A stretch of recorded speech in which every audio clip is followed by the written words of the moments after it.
Health officials are worried about an escalating risk of measles, and it may be spreading in the community. 2 cases are in the Manawatu, 1 new case in Nelson. The cases include 2 children. Dr. Sharon Sime is the National Public Health Service Director with us this morning. Sharon, good morning. Can you tell me who needs to pay attention to this? Is this unvaccinated children? So everyone needs to pay attention to this. Measles can affect anyone of any age who's not immune to measles. So we know that our childhood vaccination rates are too low to prevent measles spreading in our community. And although we're making progress, we need to do better because we need 95% of people to be immune. However, we also have gaps in immunity in our older teenagers and our adult population. And many of our adults will think they're immune, but they actually may not be. And that's because between 1969 and 1992, there was only 1 measles vaccine on the immunisation schedule. And that means at best, people born through those years will have only received 1, and we need them to have received 2.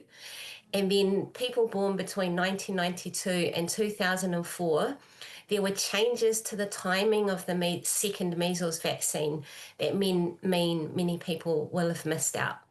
How many people do you think right now could get measles and become very unwell based on those estimates you've just given me?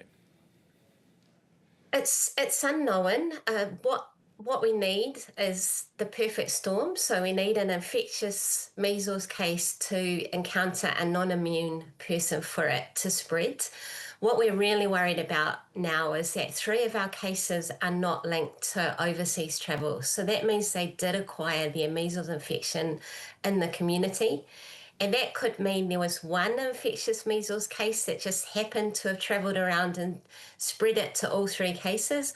Or it could mean there were multiple measles cases in the community that we're not aware of. So, we hope it's not the worst case scenario, but we're worried there are more cases out there. And what we want people to do is to be really aware of the symptoms of measles. So initially it's a fever, cough, runny nose, sore red eyes, and then a few days later you develop a rash that starts on the face, moves down the body. If you have any symptoms like that, please stay home and contact your health provider or Healthline for advice. Staying home means you can't spread measles to others if you have it. How severe are the cases? What's the death rate? So thankfully in New Zealand, we have not had any deaths from measles, not recently or even in our 2019 outbreak. But many people will be aware that there have been deaths from measles in the UK, in the US and in Canada. So in countries similar to us, we estimate the death rate's about 1 to 3 per 1,000. But more importantly for us, in 2019, 1/3 of cases required hospital care. So that means people were sick enough to need to go to hospital. And even outside of that, most people feel really sick with measles. So you usually need at least 1 to 2 weeks off work or school, even if you don't develop complications. The other thing is that it suppresses your immune system for years afterwards, putting you at risk of other infectious illnesses. Okay, it sounds like something you don't want to get. Sharon, You definitely don't. 1969 to 1992, you said that there were people who were vaccinated. Now, that's me, I'm born in that period, who would have been vaccinated, but potentially only for 1 type of or strain of measles. What do you want us to do?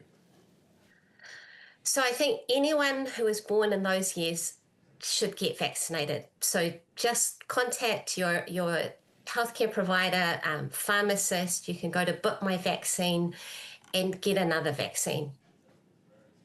Okay, and for those who are already vaccinated, carry on with your lives, what's your message to the parents who haven't vaccinated their kids? My message is that the best way to prevent measles is through vaccination. The measles vaccine is so effective. 99% of people who've had 2 measles vaccines will be completely protected from measles.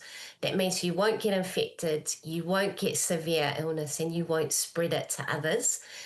But we do know that people have a lot of questions about vaccines, and we really encourage them to talk to a trusted health professional who can answer all their questions, can take the time and support them to make a decision that's right for their whānau.